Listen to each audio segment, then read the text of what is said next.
శ్రీ మహావిష్ణువు దశావతారాలు ఎత్తాడని మనం చాలాసార్లు వింటూ ఉంటాం.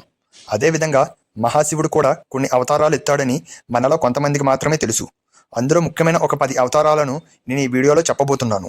మహాశివుడు అనేక రూపాల్లో అవతరించాడని హిందూ గ్రంథాలు చెబుతాయి. వీటిని అవతారాలు లేదా రూపాలు అని పిలుస్తారు. ముఖ్యంగా కొన్ని ప్రసిద్ధ అవతారాలు ఇవి. 1. వీరభద్రుడు. దక్షయజ్ఞాన్ని ధ్వంసం చేయడానికి శివుడు కోపంతో సృష్టించిన రూపం ఇది.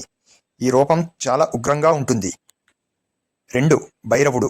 కాలాన్ని నియంత్రించే శక్తిగా భావిస్తారు. కాలభైరవుడు అనేది అత్యంత శక్తివంతమైన రూపం.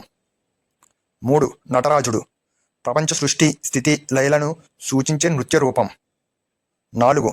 అర్ధనారీశ్వరుడు. శివుడు పార్వతి కలిసిన రూపం. ఇది పురుష స్త్రీ సమతుల్యతను చూపిస్తుంది.